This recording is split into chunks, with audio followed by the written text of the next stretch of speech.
Atos dos Apóstolos, capítulo 5, verso 27. Leremos aí o verso 27 para dar um contexto, mas então o texto mesmo é do 33 até o 42. Então nós vamos do 27 até o 42 para a gente ter um bom contexto aí para a mensagem de hoje. Nessa série de Atos, o tema de hoje é alegres por sofrer. Parece uma contradição de termos, né? Como alguém pode estar alegre quando está sofrendo? Nós vamos falar um pouco sobre isso hoje. E vamos falar como que a igreja primitiva lidava com o sofrimento durante a missão. Vamos lá, Atos 5, verso 27. E assim diz a palavra do Senhor. E depois de trazê-los, os apresentaram ao sinédrio, e o sumo sacerdote os interrogou, dizendo: não vos ordenamos expressamente que não ensinasseis nesse nome? Mas enchestes Jerusalém desse vosso ensino e quereis lançar sobre nós o sangue desse homem.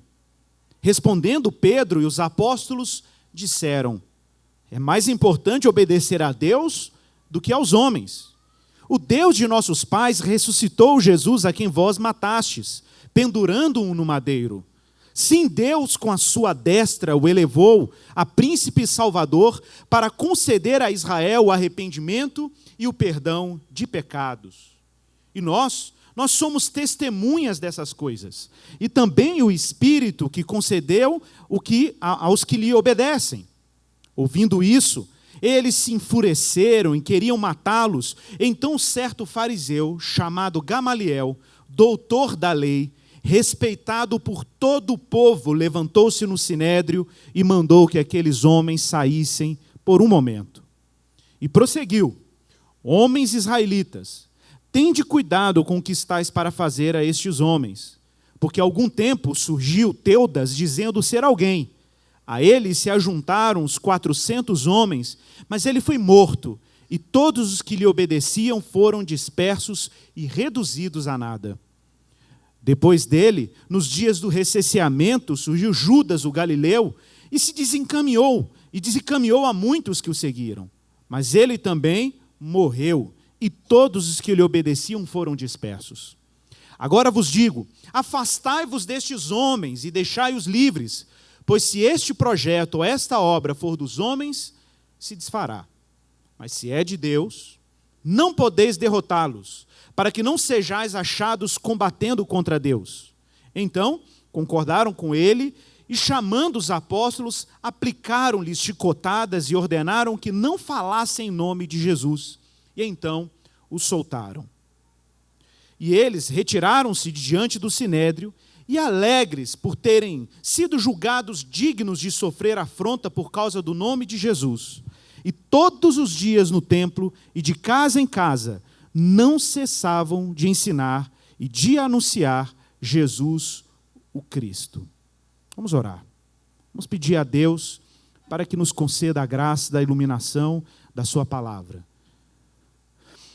Pai, em nome do Senhor Jesus, essa é a tua igreja que hoje precisa, Pai, de graça para entender a tua palavra e para entender a tua vontade que aqui nos foi revelada.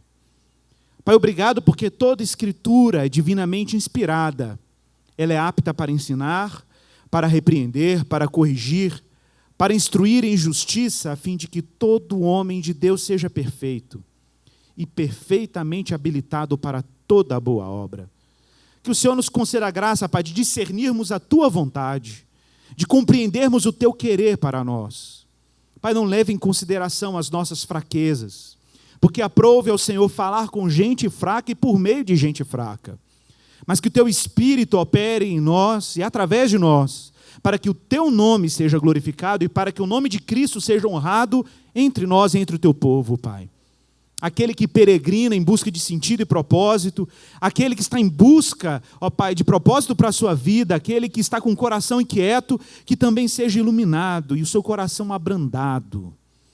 Consola aquele que busca propósito e sentido. Responde àqueles que estão sendo resgatados pela tua graça. Fala conosco, Senhor, que te pedimos em nome de Jesus. Amém. Amém. Irmãos, mais uma vez, os discípulos desobedecem uma ordem política expressa, uma ordem religiosa expressa.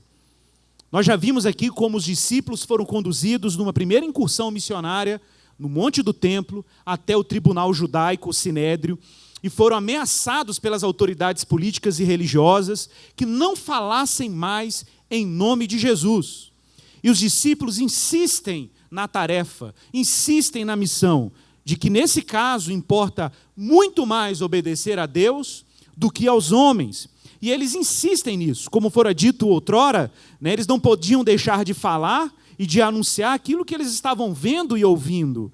Eles eram testemunhas de um fato: Jesus ressuscitara. E se Jesus ressuscitou, como eles poderiam ser negligentes, ainda mais sob o poder do Espírito, de fazer menção e anunciar a realidade do Cristo que ressuscitara?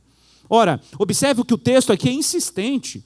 A guarda sacerdotal e os sacerdotes são explícitos.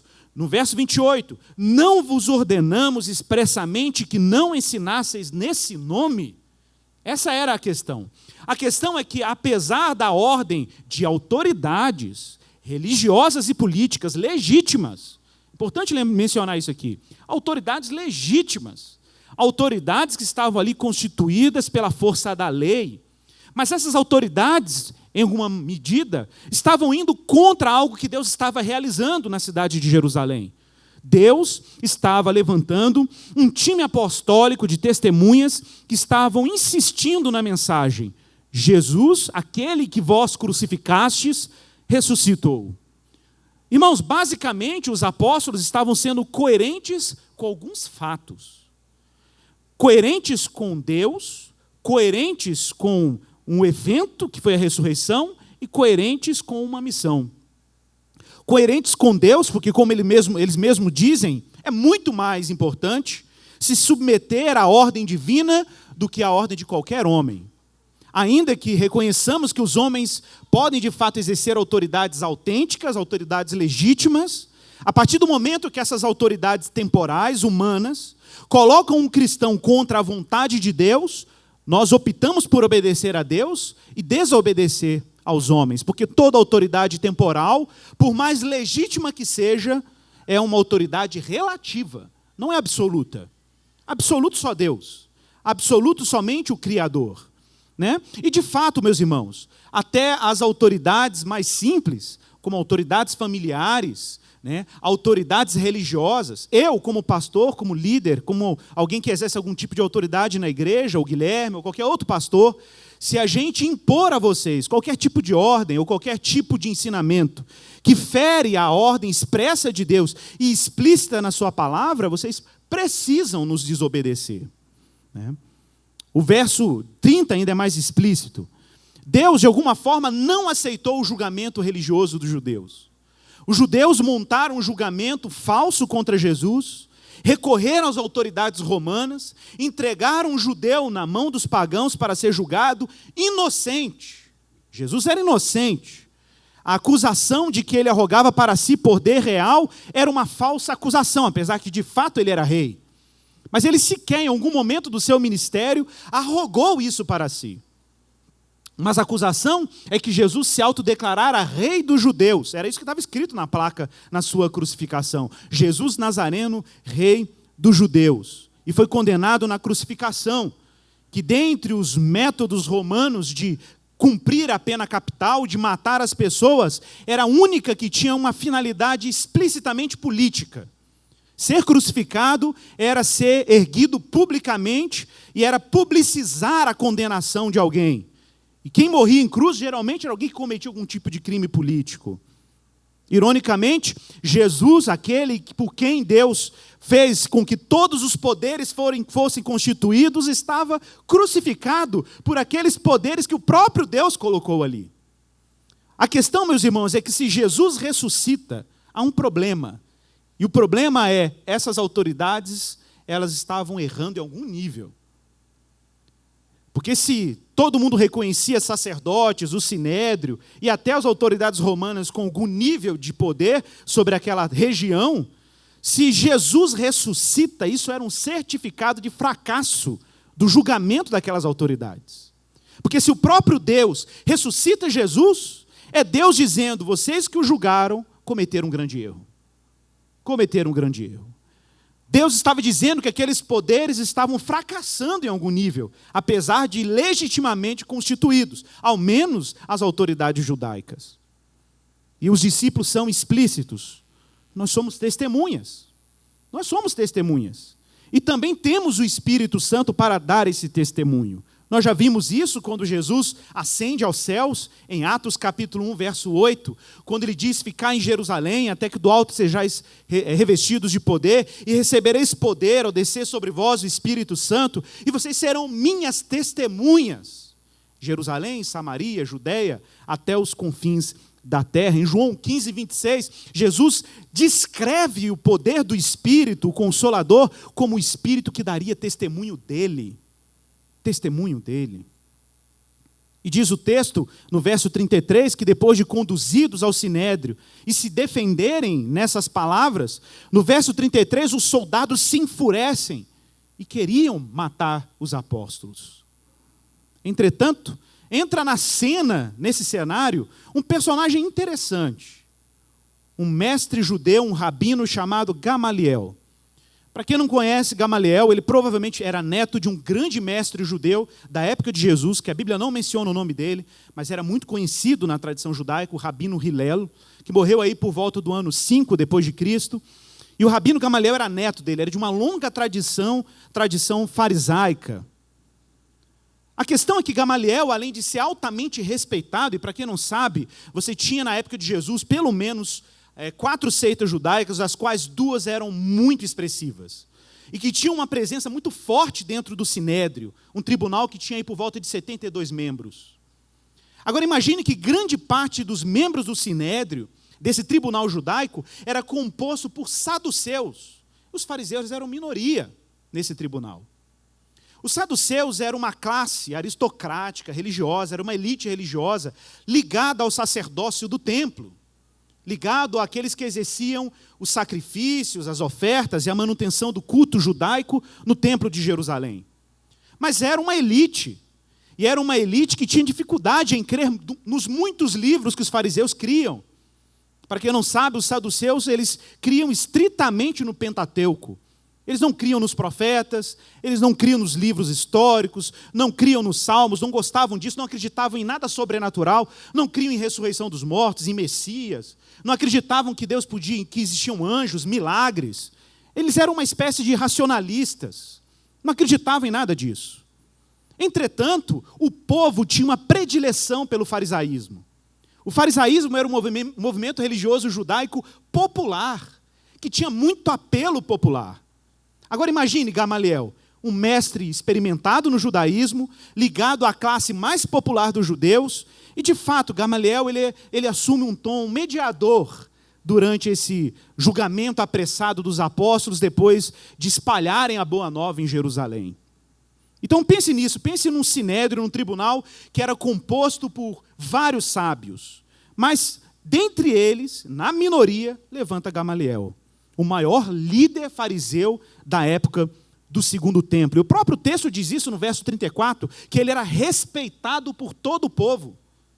Respeitado por todo o povo. E mais um detalhe, não sei se você se lembra, Gamaliel foi um dos grandes, se não o mestre de Paulo.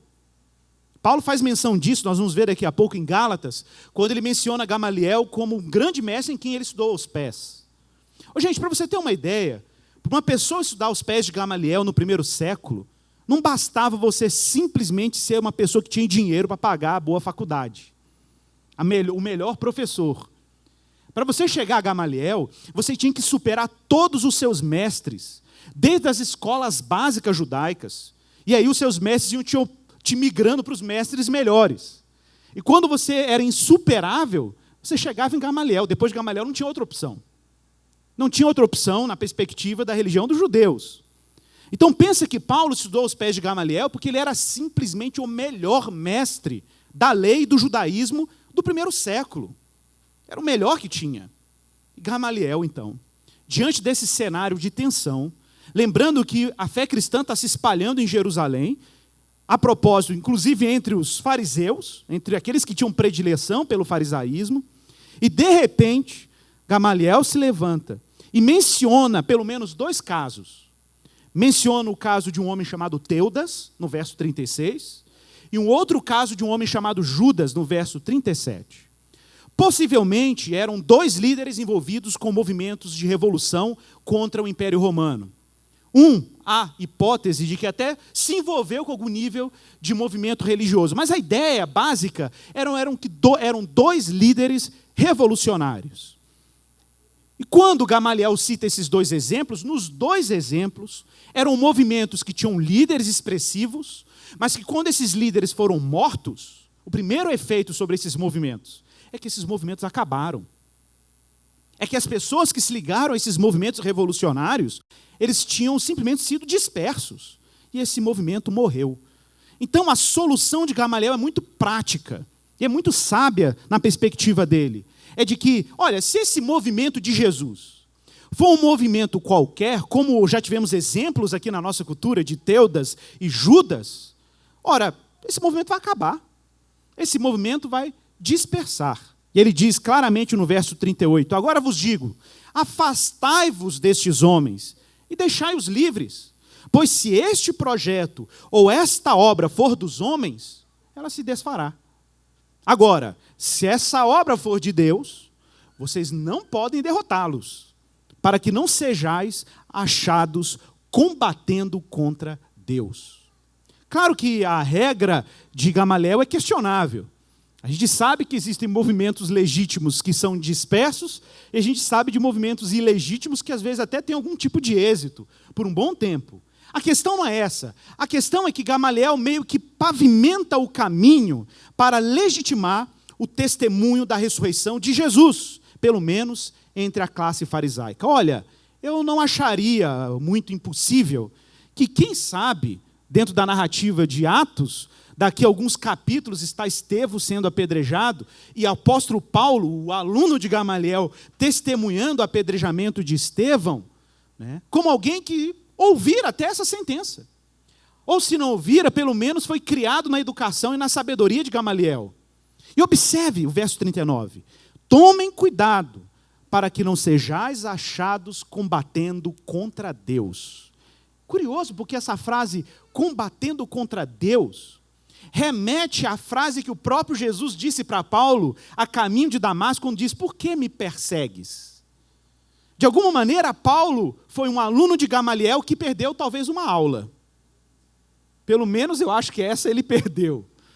Ele podia ter aprendido essa lição com o mestre Gamaliel, que você tem que tomar cuidado com a quem você se opõe, para você não estar lutando pelo menos contra Deus. E de fato, Paulo teve que aprender a lição por outra via. O próprio Cristo, perseguido por Paulo, que disse para ele, Saulo, Saulo, por que me persegues? Bom, irmãos, nós precisamos levar em consideração alguns fatos sobre a ressurreição de Jesus. N.T. Wright tem um livro que se chama Quem era Jesus? Ou Quem foi Jesus? Who was Jesus? A gente acha que não tem esse livro em português. Ele diz o seguinte, não há sequer um único caso em que escutamos a mais breve menção de seguidores desapontados afirmando que o seu herói fora ressuscitado dos mortos. A gente não tem registro disso. Quando pessoas se encabeçam movimentos de revolução, movimentos políticos ou movimentos de revolução cultural, em geral, quando essas pessoas são mortas, simplesmente o movimento acaba, ou as pessoas tentam reproduzir aquele movimento, procuram um novo líder, mas ninguém fala assim, o meu líder, aquele que me mataram, ressuscitou. Porque isso, obviamente, soaria ridículo. Qualquer pessoa que foi ligada ao movimento de supostos heróis que foram mortos, sabem que a ressurreição não era um evento privado. Ressurreição, se acontecer de verdade, ela tem implicações públicas. De alguma maneira, é necessário testemunho para validar um evento como esse. Revolucionários judeus, como os mencionados por Gamaliel, cujos líderes foram executados por autoridades, como autoridades romanas, e que tentavam pelo menos dar um jeito de escapar da prisão, ou pelo menos os seguidores dessas autoridades, essas pessoas só tinham 2 opções depois que o seu líder morria. Desistir da revolução, do projeto revolucionário, ou encontrar um outro líder. Agora, afirmar que o líder original estava vivo novamente, simplesmente não era uma opção. A menos que, claro, isso de fato tinha acontecido. A menos que isso. Gente, o que está por trás do movimento de Jesus? O que está fazendo com que pessoas simples, pescadores, que estavam trancafiados em casa depois da crucificação, a última coisa que eles tinham era coragem, ainda mais para abraçar um projeto imaginário, fantasioso. Imagina, chegou lá o grupo de mulheres e falou, Jesus ressuscitou. E ele vai, agora estamos acreditando, que legal, vamos acreditar nessa ideia e vamos sair pelo mundo falando do evangelho, com a ameaça de morrer igual Jesus na cruz, de ser flagelado, chicoteado. Meus irmãos, existe alguma coisa aqui que é muito real e que está animando os discípulos a correrem todo tipo de risco por causa dessa verdade. Lembra aos irmãos que mesmo o fato dos discípulos terem testemunhado o Cristo ressuscitado, isso ainda não foi suficiente. Eles precisaram ser animados pelo Espírito para darem prosseguimento à missão. Então, meus irmãos, Gamaliel meio que pavimentou o caminho. Se esse movimento é de Deus, vocês não podem derrotá-los. Para que não sejais assim, e tomai cuidado para que não sejais assim tomados como combatendo contra Deus. Meus irmãos, Atos capítulo 8, citando de novo um aluno de Gamaliel que faltou a essa aula, o apóstolo Paulo, diz que Paulo assolava a igreja. Paulo entrava pelas casas, arrastava homens e mulheres, prendia os cristãos em cárceres. Em Atos capítulo 9, um pouco antes do seu encontro com Jesus no caminho de Damasco, Paulo respirava ameaças e morte contra a igreja. Você imagina isso? Paulo era um jovem, meus irmãos, extremamente aplicado no seu conhecimento do judaísmo. Paulo era um jovem dedicado à sua carreira religiosa, à sua carreira teológica. Paulo era um jovem que estava com a elite religiosa da sua época. Paulo queria, como todo jovem ambicioso, demonstrar superação no seu empenho. Provavelmente, se Paulo não se convertesse ao cristianismo, ele seria um grande sucessor de Gamaliel. Vai saber. Vai saber. Mas Paulo é surpreendido a caminho de Damasco, respirando ameaças contra a igreja, com o próprio Deus que Gamaliel havia previsto. Tomem cuidado, porque se vocês estão se opondo a um movimento que não é um movimento ordinário, comum, tomem cuidado para vocês não estarem se opondo contra o próprio Deus. Paulo, então, encontra com Cristo no caminho de Damasco. O Senhor disse para ele, por que me persegues? Ele pergunta, quem és tu, Senhor, a quem eu persigo? E aí ele responde, eu sou Jesus, o Nazareno.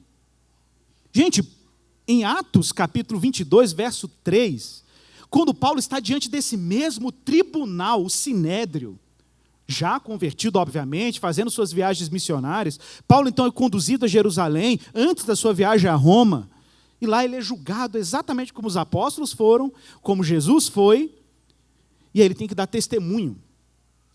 E Paulo diz claramente, o Paulo, que talvez vivia ali circulando entre aqueles mestres, todo mundo conhecia ele, todo mundo sabia quem era ele, que coisa absurda, ele perseguia a igreja, perseguia os cristãos, e agora ele está aqui no tribunal, igual aqueles pescadores, aquele povo lá da Galileia, que nós julgamos há alguns anos atrás.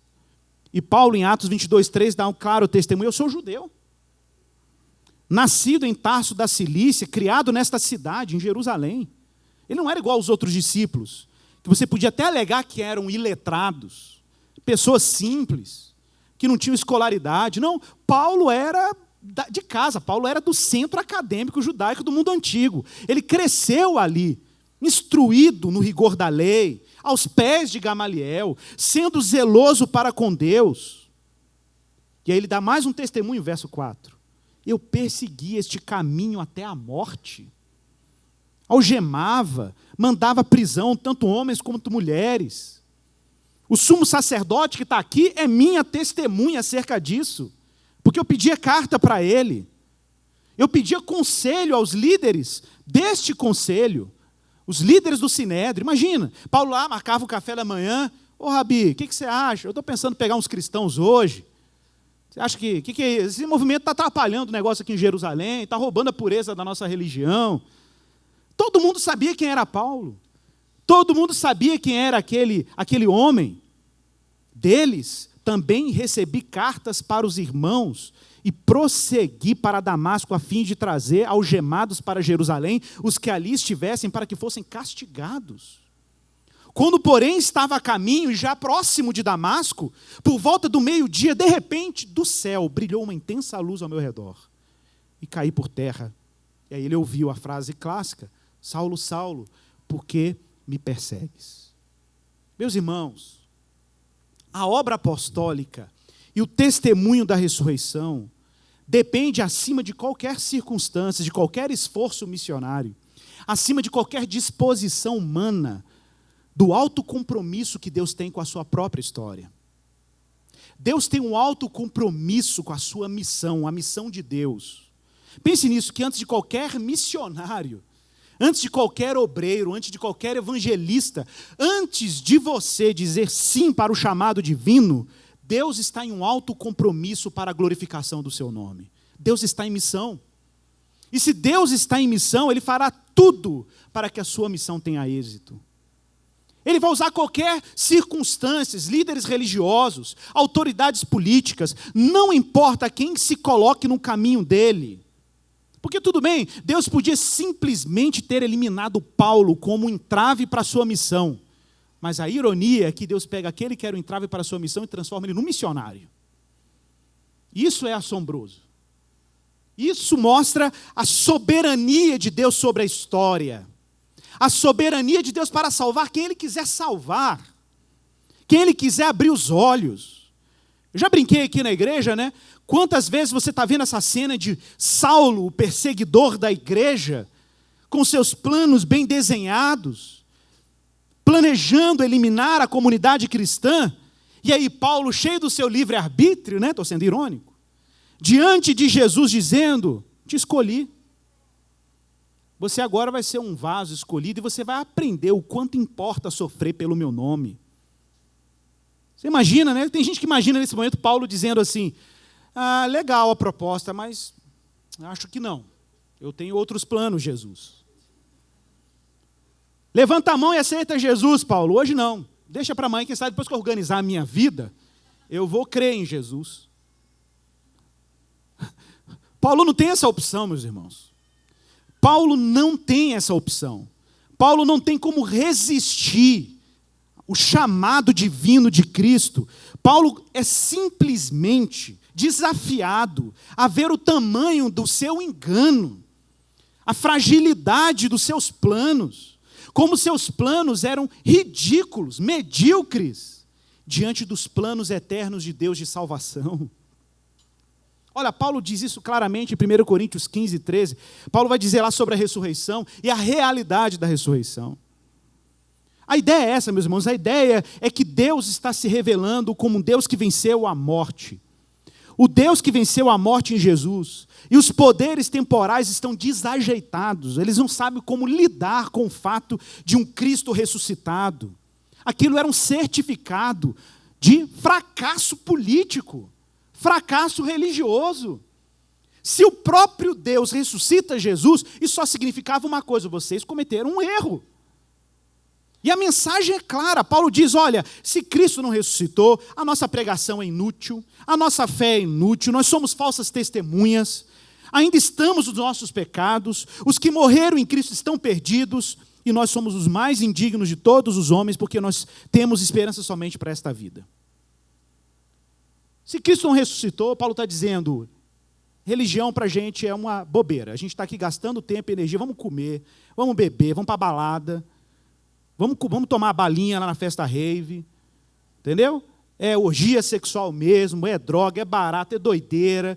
Vamos fazer loucura, vamos virar anarquista. Porque a gente está perdendo tempo. A gente está brincando de religião. A gente está brincando de cristianismo.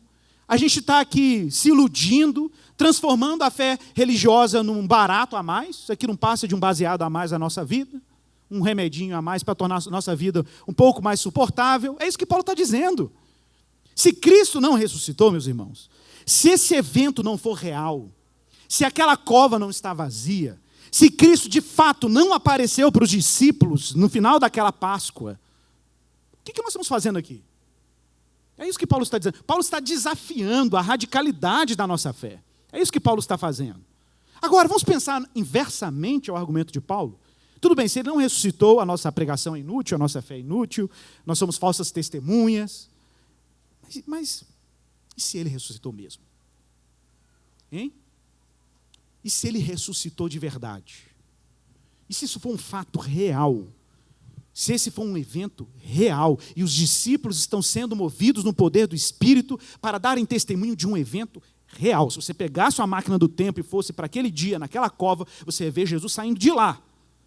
Se isso foi um evento real, histórico, a nossa pregação é útil, a nossa fé é útil, nós somos testemunhas verdadeiras, nós não estamos mais nos nossos pecados, os que morreram em Cristo estão salvos, e a nossa esperança é uma esperança por uma vida eterna real.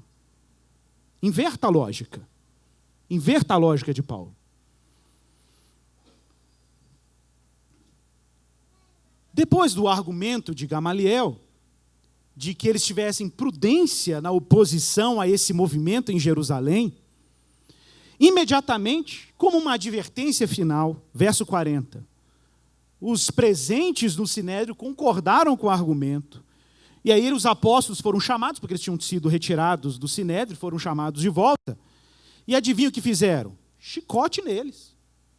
Desceram a chicotada nos apóstolos, e deram uma ordem, que não falassem em nome de Jesus. É a terceira vez. Olha, vocês calem a boca, não falem em nome de Jesus. Então o soltaram. Agora imagine, os discípulos voltando para junto dos outros irmãos, com as suas costas laceradas pelas chicotadas romanas, porque as chicotadas romanas não eram de pelúcia, eram chicotadas romanas. Jesus sofreu essas chibatadas antes de ir para a cruz. Mas o que é irônico é que, apesar das marcas da violência nas costas dos discípulos, verso 41, os discípulos se retiraram do Sinédrio, os apóstolos se retiraram do Sinédrio, alegres. Como assim? Alegres. Como assim alegres? Alegres. Não foi chorando, não foi murmurando, não foi dizendo, esse negócio de Jesus é muito difícil, fica tomando chicotada nas costas, paulado, leva para tribunal. Pô, não tem uma religião mais fácil, não? Não tem uma religião que a gente fica na montanha, meditando, a gente fica dentro de casa, na internet, não tem uma religião mais cômoda para a gente viver, não? Não tem nenhuma religião aí que promete para a gente sucesso, segurança. Não tem nenhuma religião que prometa para a gente bem-estar, vida feliz. Não tem, não. Tem que ter uma religião assim, que a gente toma chicotada nas costas, levado para tribunal, tem que levar Jesus para inimigo, tem que encarar autoridades políticas. Poxa, podia ter um negócio mais fácil para a gente seguir, uma religião mais popular, né? Mas não. Eles se retiraram com as costas flageladas por aqueles chicotes, e o texto diz que eles estavam alegres. Como assim alegres? Alegres por terem sido julgados dignos de sofrer afronta por causa do nome de Jesus. Meus irmãos, não sei você, mas o meu cristianismo é tão provado no fogo quando eu leio esses textos. Romanos capítulo 5, verso 3 ao verso 5, o apóstolo Paulo diz assim, olha, nós nos gloriamos, nos alegramos nas nossas tribulações, sabendo que a tribulação produz perseverança, e a perseverança a aprovação, e a aprovação a esperança, e a esperança não causa decepção.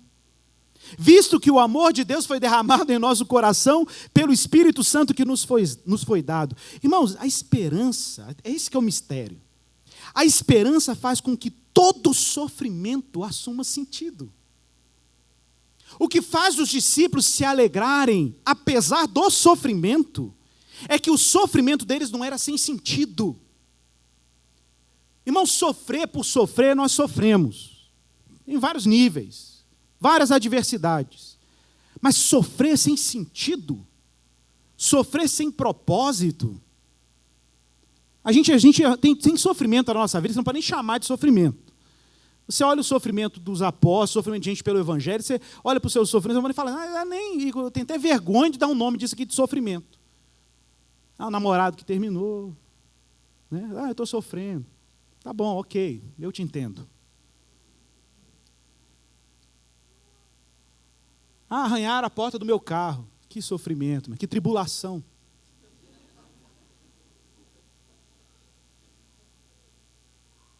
Quebrou o visor do meu celular.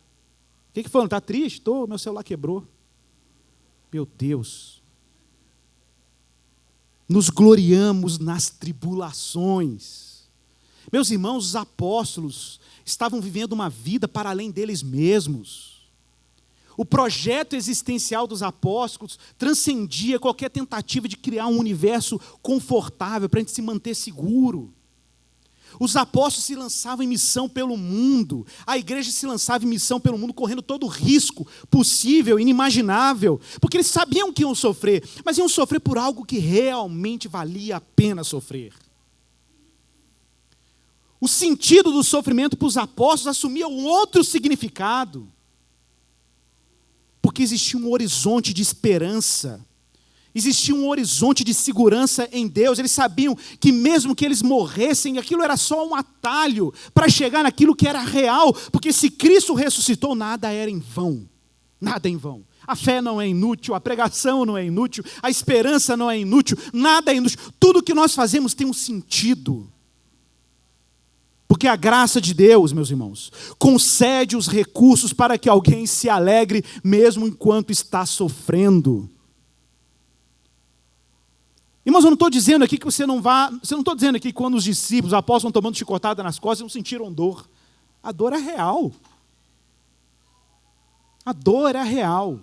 Cada chibatada doía autenticamente. O sangue que escorria era real.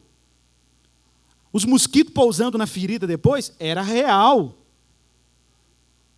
A questão é como você lida com isso, como você responde a essa dor que é real. Você tem que responder à dor real com algo mais real do que a dor. Mais duradoura do que a dor e o sofrimento, que é o triunfo de Cristo sobre a morte. Que é o fato de que se Jesus ressuscitou agora, no meio da história, onde quer que Jesus esteja, aquilo é muito mais real do que minha carne que se decompõe. Muito mais real. Irmãos, sofrer por Cristo é sofrer com Cristo. Repito, sofrer por Cristo é sofrer com Cristo. Porque a pior coisa que tem é você sofrer sem Cristo. Agora, sofrer com Cristo, nada é em vão, nada é inútil. Paulo é claro em 2 Coríntios 4,17, porque a nossa leve e momentânea tribulação, leve e momentânea. Por que Paulo fala leve e momentânea? Porque quando você compara o tempo da sua tribulação temporal com aquilo que te aguarda na eternidade, ela fica momentânea, ela fica leve. Essa é a questão. A questão não é que o cristianismo vai te privar do sofrimento, é que o cristianismo vai fazer o seu sofrimento se transformar em leve e momentâneo, por causa da esperança. Porque a nossa leve e momentânea tribulação produz para nós eterno peso de glória acima de toda comparação. E aí Paulo vai dizer, por quê? Porque nós vivemos uma visão de mundo completamente nova. Cristo entrou na história, venceu o pecado, venceu a morte, ressuscitou, encheu do Espírito aqueles que se ligam a Ele pela fé, para darem testemunho. E aí Paulo é claro, não atentando nós nas coisas que se veem. Porque quando você olha para a ressurreição e para a esperança, você para de mensurar o seu grau de segurança por aquilo que você vê, mas pelas que não se veem. Porque as que se veem são temporais, desintegra, acaba, enferruja, envelhece. Mas as que não se veem são eternas. São eternas. Ô Igor, eu não evangelizo. Eu não faço missão. Eu acho que a última vez que eu falei de Jesus para um perdido, para um amigo de trabalho, foi em 1977, para ser mais honesto. Eu tenho vergonha de falar do evangelho, de ser ridicularizado, das pessoas debocharem de mim, me associar com um partido político específico, candidato específico. Eu tenho vergonha. Eu tenho vergonha de falar de Jesus e as pessoas falam, você é crente? Você é cristão? Igor, eu não dou conta de falar de Jesus para as pessoas. Meus irmãos, falar de Cristo não é um ato normal. Amar alguém fora do nosso universo de conforto não é um ato natural. Isso não é algo normal. Nós só conseguimos amar alguém fora da gente. E observe, amar alguém de forma incondicional, porque a nossa tendência é sermos seletivos com quem nós amamos. Aquele seu vizinho que gosta da banda que você gosta, que gosta do esporte que você gosta, que gosta, você entendeu? Veste como você veste, é o mais fácil de você se aproximar e amar. Mas aquele seu vizinho que gosta de pagode, né? Você gosta de rock and roll, né? Aquela sua vizinha que gosta de axé, né? E você gosta de reggae, sei lá. Não está muito longe, não. Estou brincando. Mas, de repente, né? De repente você faz assim, não, você é seletivo nas suas relações. Você é atleticano, o cara é cruzeirense. Né? Então tem essas tensões aí, né? Você é bolsominion e ele é lulopetista. E aí fica essa tensão, rola. Mas aqui, vamos ser honestos. Quando Deus te amou, você acha que você tinha alguma identificação? Alguma afinidade? Tinha alguma afinidade? Você era inimigo de Deus. Inimigo, não era simplesmente alguém que tinha um gosto diferente. O texto bíblico fala que você era inimigo quando Ele te amou. O amor de Deus por você foi incondicional. Irmãos, os discípulos estão, verso 42, todos os dias no templo, de casa em casa, e não cessavam de ensinar e de anunciar Jesus, o Cristo. Eles não paravam de falar. E o que eu faço? Você tem dois extremos aí. Ou você pode evangelizar por causa de um peso moralista, legalista, da pressão da igreja dizendo que você tem que evangelizar. Tá? E aí eu não recomendaria você fazer isso. Ou você pode optar pela segunda opção, que é ficar indiferente e fingir que você não tem que falar nada de Jesus para ninguém. Ué, tem um caminho alternativo? Tem. O caminho alternativo, meu irmão, é você começar a apreciar o Evangelho. E você aprender a desfrutar da realidade de Cristo. Com a profundidade tal. E eu não estou falando de profundidade intelectual aqui. Eu estou falando de uma profundidade que só Deus, pela graça, pode produzir no coração do homem. Deus te transformar nas profundezas do seu coração. Deus habilitar a sua vida a amar quem você nunca poderia imaginar amar. Deus te transformar a tal ponto que você começa a pensar menos em você e começa a olhar para fora de você. Porque uma das coisas que o Evangelho faz, meus irmãos, não é meramente uma transformação privada. É verdade que o Evangelho faz com que a gente supere dilemas emocionais, que a gente supere dilemas internos. Mas é verdade que, na medida que o Evangelho nos liberta de nós mesmos, nós começamos a olhar para fora. Nós começamos a enxergar as pessoas fora da gente. E Deus começa a produzir no nosso coração uma disposição para amar que não é natural. Não é da natureza humana. É um ânimo. Então eu quero te desafiar mesmo, meu irmão, a orar de verdade, a pedir de verdade. Que o Evangelho te afete de tal forma que você comece a fazer coisas que você não quer fazer. Você não pode partir assim, eu não quero. Você tem que partir, eu não quero, admito. Não quero, não posso, não tenho condições. Mas se Deus quer que eu faça, que Ele desperte o meu coração para fazer. E Ele desperta. De verdade Ele desperta. Meus irmãos, transformação interna tem efeitos externos.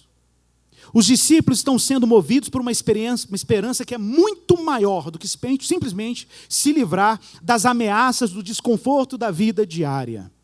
Eu temo muito, meus irmãos, sinceramente, por esse nosso estilo de vida que a gente acabou adotando, principalmente nos grandes centros, em que toda a nossa rotina de trabalho, esforço e dedicação acadêmica, intelectual e tudo o que a gente faz de trabalho, energia e tempo, é simplesmente para criar um ambiente em que a gente se sinta protegido. Eu temo muito por isso. Eu temo muito porque isso pode simplesmente estar nos colocando num ambiente tóxico, que nos impede de olharmos para fora dos nossos ambientes de conforto. Meu irmão, amar exige descentração. Você tem que sair do centro. Cristo tem que se tornar o centro. A gente tem que colocar a nossa vida em risco por alguma coisa que vale a pena. Jesus é claro em João 13:34. Ele diz que a gente tem que amar uns aos outros do mesmo jeito que Ele nos amou. Ele nos amou incondicionalmente. Então nós temos que aprender a arte de amar incondicionalmente. Amém, meus irmãos? Então Deus te amou quando você não tinha qualquer afinidade com Ele. Mas para você amar alguém com quem você não tem nenhuma afinidade, você precisa ser afetado por essa realidade nova. Ser afetado como os discípulos foram afetados. No mesmo espírito, no mesmo ânimo, na mesma disposição. Quem faz isso? Deus faz isso. Só Deus pega um perseguidor e transforma ele em um missionário. Só Deus faz isso. Só Deus pode fazer isso com você, comigo. Transformar o nosso ânimo e colocar gente covarde, corajosa. Gente desanimada em animada. Gente avarenta, pão dura em gente generosa. Só o Evangelho faz isso. Vamos orar.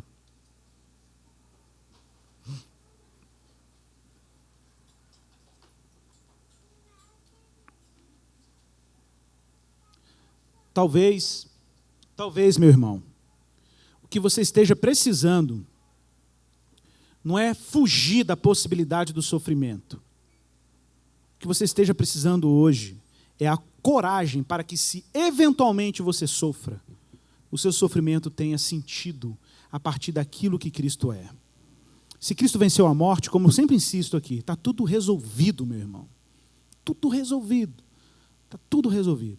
Se der errado na faculdade, se der errado nos estudos, se der errado na família, se deu errado, está com Cristo. Essa que é a questão.